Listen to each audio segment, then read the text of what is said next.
Welcome back to another episode of CCW Insider. This week I am talking with the woman backstage getting the scoops and thoughts from wrestlers. She interviews, she podcasts, she's a boxing correspondent, she's a huge wrestling fan.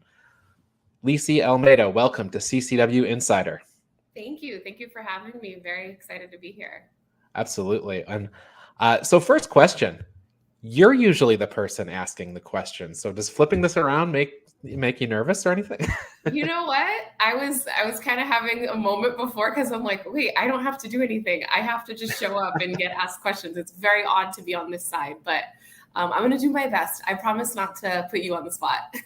You're kind of like in the Alex Trebek position where you're well, kind of the reverse of that. Usually you're bringing questions. Now you have to bring answers. So exactly. So, you and I were exchanging some emails, and you had said to me that you kind of described yourself as a borderline super fan of wrestling. So I wonder, could you talk about your fandom? When did it start for you? And now that you're in the business, does that fandom persist in the same way that it was, or has it changed? Wow. So I'm not going to age myself. I just want to preface my answer with that. But it's pretty much since birth. I grew up in a family that loves wrestling. My dad, my grandfathers. I also grew up in a generation. I have all sisters. However, we're pretty spread apart. I grew up in a generation of boys where all my cousins my age, and there were a lot of us, were all boys. So we all, we loved wrestling. We loved watching Monday Night Raw. We really just couldn't get enough of it. And, we still have that same core group that, we're still fans till today. So when I say I'm a super fan, I don't mean it like I'm not, it's not like, oh my God, I'm going to run up on a wrestler if I see them and be like, hey, like, of course you love to meet wrestlers and you love to, be involved and stuff like that. I think that I just really love the history behind it too.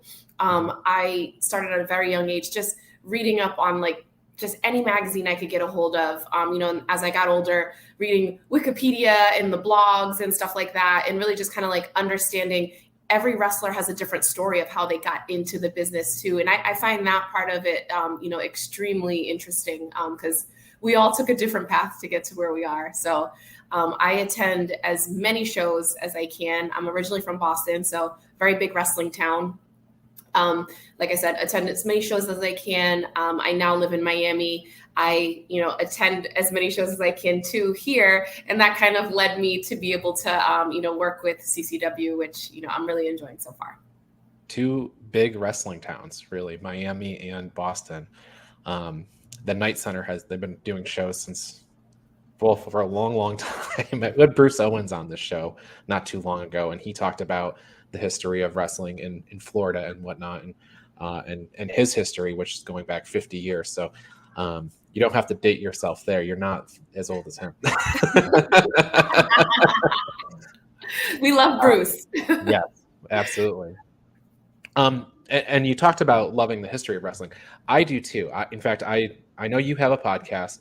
I also have another podcast, and it's the Daily Wrestling News Show. And I have a historical topic from wrestling that I talk about every day.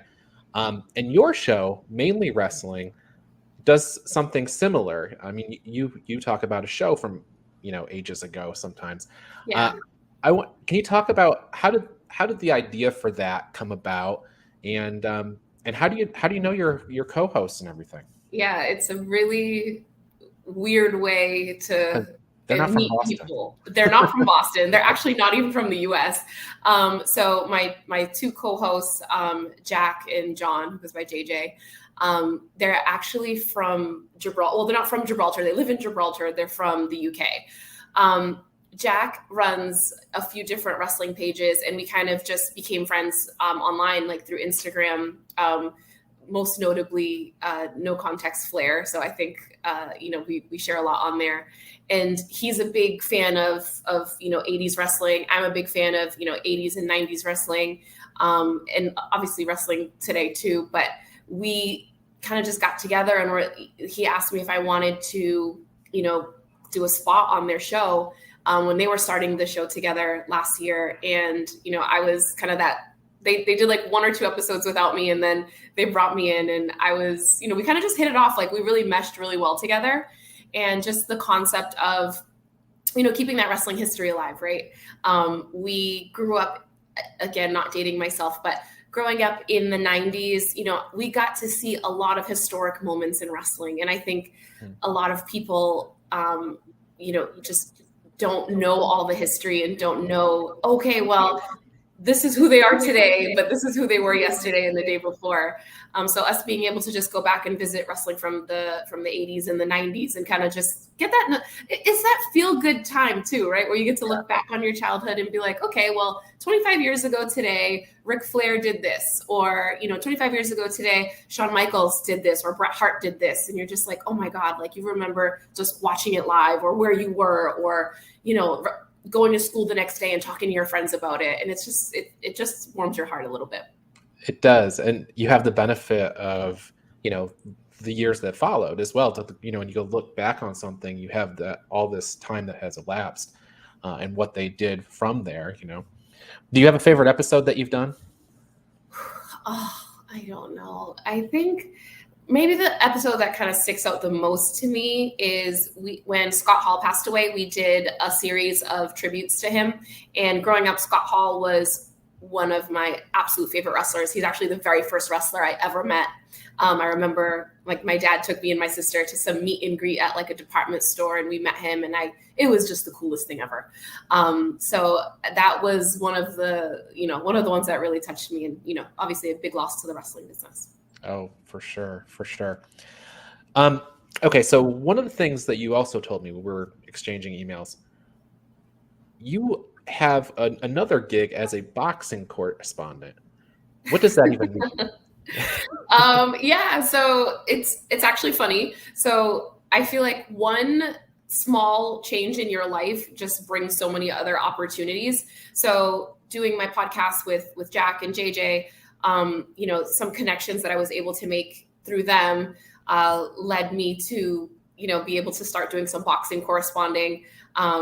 This year, I was, thankful and grateful to be part of the first women's main event at Madison Square Garden, Taylor and Serrano. And it was an amazing fight. It was amazing to just be able to be part of that. And boxing is something that it really means a lot to my family too. My grandfather and I are very, very, very close. He's almost 95 years old, and he was a boxer in his youth. And, he always talked about it, and he just shared so many stories with us of, and this is literally during like World War II time, when he's like, I was a champion back home. And I'm like, were you? So it's really near and dear to my heart. And it's great because there is a lot of crossover that you get to see. Right. And, at that particular event, I was able to interview Becky Lynch, which was just like, I know you asked earlier if you ever have any fangirl moments, tiny one there. And then I also got to interview Bianca, Belair, and they were just such a joy to interview. And, they just do so much for the sport, but also for women in the sport. So sure. It was a big pleasure of mine to be able to chat with them and, do a segment with them too. I watched both of those interviews, and you did great, by the way. You didn't fangirl anything like that. You comparatively maybe, but you sounded great. Asked good questions, and I was wondering, in regards to that, did you have a lot of time to prepare for that? Did you know it was going to happen? No, I had zero time to prepare. So I'll actually tell you the story. So we're there. We're doing the coverage. It's like a Wednesday or Thursday before the fight. I'm walking in with my producer, and all I hear was they're doing the sign in, and I'm getting my bracelets, and I heard something, Rebecca Quinn. And I was like, that's Becky Lynch. I was like, Frank, we need to interview her. He's like, okay. And I think that was my moment where I was like, okay. So I was just like, okay, I don't care who I interview today. I need to make sure that I interview Becky Lynch. And then Bianca being there was just like icing on the cake. Right. And the two of them did like, different little promo for Taylor and for Serrano, which was awesome too. And it just goes to show that the two sports, they are connected. I mean, they're at the end of the day, like they're sister sports. You really can't have one without the other. You don't know which one came first. Sure. So you can imagine which one came first, but So you had no time to prepare, but you asked really good questions, and I wonder, is that like an inherent skill for you, or is it something learned? How did that's Well, hard to do? So I I'm just think wondering. I think that was probably those were the easiest interviews that I did that day. And I'll tell you why. Because while I love boxing, I'm not as close to it as I am to wrestling. I think I like to say wrestling's in my blood. So these are questions that I'm just like, okay, I have experience doing interviews and things like that. These are questions that maybe I wanted to know. And I really didn't have anything planned. I just went in and I was like, I'm going to just see where the conversation goes. And Becky is so easy to interview because she just gives you so much. So it really wasn't like a super hard endeavor to interview her. And Bianca is equally easy to interview because she's just so warm and kind, and it creates that friendly atmosphere where you feel like you're so comfortable and you feel like you know her. And you mentioned to me that there was something like that opened up the door for you to get into wrestling a bit with CCW. Yeah. So I wanted to ask, how did that leap happen, and how did you get involved with CCW? Yeah. So I had been to a few shows because living down when I first moved down to Miami, I was like, oh, let me see if they have like any like local, indie promos and stuff like that. I start following them, and I started to see like, oh, there's shows, like I'll pull up to one. So I've attended a few shows in the past and, done some like meet and greets and stuff like that with, with our talent. And I think like we probably just like started following each other on Instagram or whatever. And obviously like I posted the interviews, and Jackal Justin, sorry, I'm going to call him his real name, sorry, reached out to me and was like, hey, I didn't know you did this. And I'm like, yeah, I do this. And then he put me in contact with Nelio and, and I met Ariel, and, they're like, hey, like, do you want to come do interviews for us? And I'm like, sure, I would. I don't know if you watch The Office, but I was like, absolutely, I do. So it just, very small little things just, lead you to God knows where. Yeah, absolutely. So down in Miami, you have some good shows. You have Bash at the Brew down there. You have Saturday Night Slam down there. And Fort Lauderdale's not too far away, so you can get to all the breakout shows. So yeah. So I'm always curious to find out what people's family think when you tell them that you're going into do something with wrestling. Yeah. Now the way you kind of set yourself up, though, your family seems to really be to love wrestling. So for you, it might be a different answer. So I wonder. They were like, well, it's about time. So, I mean, my sisters are like, this will be amazing for you. You love it. And it's something that you're passionate about, and you already have like your podcast that you do. And, we're so surprised it took you this long to find something to do. So, I mean, everyone has just been extremely supportive. And I think that has helped a lot. I think, a lot of people don't know this, but I'm relatively reserved. I'm not going to say shy. And especially like trying something new like this, especially at this big age. It's like, if you're 20 years old, you're like, oh, I have nothing to lose. I'll just try it. And if I don't like it, whatever. And, as you get older, you're like, you're a little bit more careful with the steps that you take and the new opportunities and stuff. So it was a big step for me. But my family was not surprised at all. I think that they were, they're like, wow, we're glad you're finding something that you enjoy and that you get to spend time doing. And so what's the most surprising thing about, that you found since you joined the CCW team? What has surprised you about the business now that you're on this side of it? Honestly, it's really the entire production behind the scenes. And I don't even think that the average wrestling fan considers what it takes to put on a show, right? You don't think, oh, these people just show up there on a Saturday night and the ring is there and they're just ready to go. You don't see the people coming hours ahead of time, setting up the ring, setting up the chairs, setting up the, the staging, the sound check, all of that, getting the match card together, working through the amount of time that it takes to put on the show, and also putting on a show that is going to make the crowd go home happy. I know when we have our meetings before every single show, and I really love that he says this, like Nelio always stresses, like, we need to make sure that our fans go home happy. And I really love that, and I value it. And it just shows in the love, the labor of love that you see everybody doing, backstage, that the fans don't necessarily know that's going on. So that's probably has been what is most surprising to me, is really just what goes into it. If you're not a part of it, you really can't imagine what it takes. It's interesting because I think a lot of wrestling fans, when they look at AEW or WWE or any company, they're quick to critique the creative elements. Yeah. And the thing that you just described is how much like logistics go in before the creative part can even be layered on. Yeah. Nelio talked, I think, on one of the shows that I've done with him about having multiple rings has really helped. The logistics of things, and how the more shows you do, the more things smoothen out. So, great. Good insight on your part, I guess, on that. Yeah. Is there a favorite event that you've been a part of so far?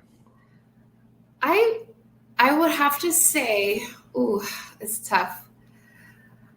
I feel like all the brew shows are so fun and energetic, and especially they started me very slow, which was great. I did not sign up to be a ring announcer, but here I am.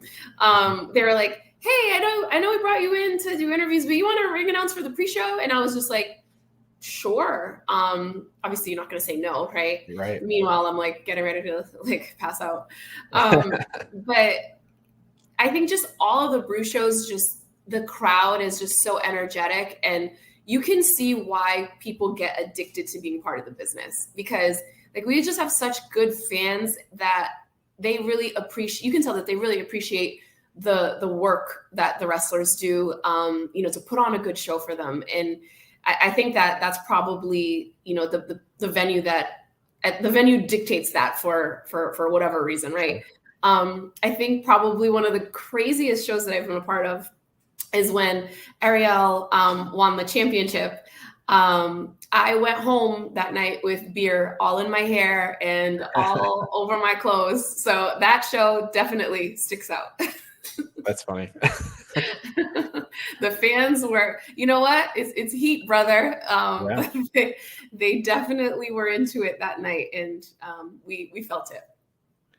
Well, there's, I always say that, like Cha-Cha had a pretty good long run as champion, Mm-hmm. and Santos before him was a long time as champion. So, the fact that, Ariel was able to unseat Cha-Cha, it's a big deal. When you have Huge. a champion that's been a champion for like 7 or 8 months, we all look at Roman Reigns and he's been champion for 1,000 days almost, but that's kind of uncommon. Yeah. So, and especially on the territories or regional promotions, you don't ever see that. So we've been following these guys for a long time. What's that? And the fans love Cha-Cha. Oh, yes. Especially in Miami. So, yes. So CCW, it's a bit of an anomaly when it comes to pro wrestling. There's very few companies that are able to run their schedule. From your point of view as an announcer, correspondent, super fan, why do you think CCW can do that successfully? And why do you think the fans come back every week? Or every month or whatever they're there every week at whichever location that they're at on the loop, right? I think, first of all, this is a very hard question, so you're making me earn it tonight. Um, I really think, just from my perspective, they do good storytelling, which is something that wrestling doesn't necessarily always hasn't. We haven't seen a lot of it in the last few years. Let me just say it that way. Do a lot of good storytelling, but we also, I think we listen to the fans, but we also do right by the business. And I don't think that there's one selfish person that I work with there. No one is like, I'm not going to do this or I'm not going to do that. And when I say that, I mean it like the guys that you see there putting on the show, they're there early setting up the ring. They're cleaning after. Like this company has such a good family atmosphere that I think that it's just, attributed to the way that Nelio and Dan run things, that it really does have that family element, where like everybody's close, everybody wants to do good, everybody wants to help each other. And that shows in the final product at the end of the day. And that's why the fans really, the fans feel it. I felt it, just going into the few shows that I went to before, I became involved with them. Like, I was like, I'm happy to come back on a Saturday night. I don't have any, it's not because I don't have anything else to do. It's like, I'm excited to go to the next show. And they leave you with that, oh my God, I can't wait till they come back next month. Like, that doesn't happen a lot. So it's, they really have their fingers on the pulse with that. I think that it's so apt that CCW, the branding, the last territory, because what you just described of bringing the people back, like, the next time they come through the loop, people being excited to go through, that's something that was really important in the territories. And it's really not as important with your WWE and your AEW, because they don't come back through the loop as frequently, Yeah, exactly. And the TV versus, the live shows is a very different, it's a different world. So we're, if you're a fan that watches, just WWE or AEW, you may not understand why, indie shows book the way that they do, but we'll save that for another time. Sure. If there's somebody watching our conversation right now from, say, Georgia or North Carolina or someplace that CCW doesn't run, what would you tell them about CCW? I'm so sorry that you can't see it. Except for Tuesdays on a live wrestling, they can see that. But of course. Well, sorry, you can't see it live. That's more so what I meant. I think that I would tell them that obviously they don't know what they're missing out on, but to tune in every Tuesday at 7, and just follow the action the way that they can. And you know what? If you're ever in Nashville, pop in for a show there too. There you go. So you have not been in the business very long. I think it was earlier this year that you joined CCW, right? I'm a newborn. Yeah. What are your sort of immediate goals and long term?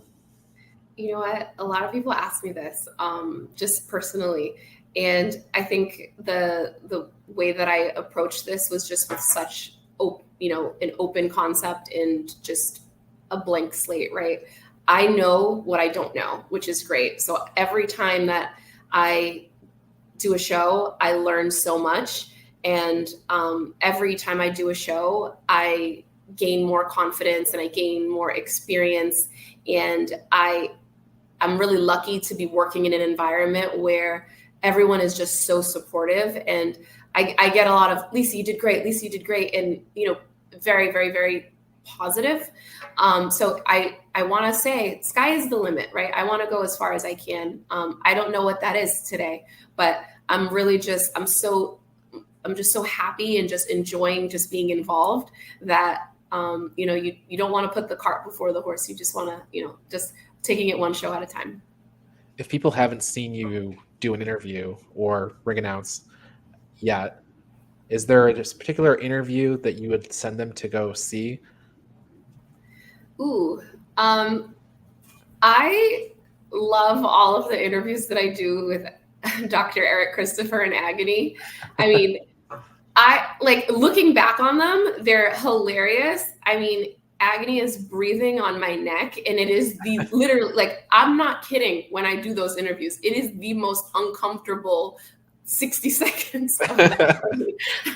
It shows. You do look very uncomfortable. Right. It's literally like you have like there's probably not too much that's more uncomfortable than a person physically breathing down your neck. So those are my favorite interviews. But we also did a really cool interview, me, Jesse Elaban, and Kylan King at one of the brew shows that it ended up in an alley.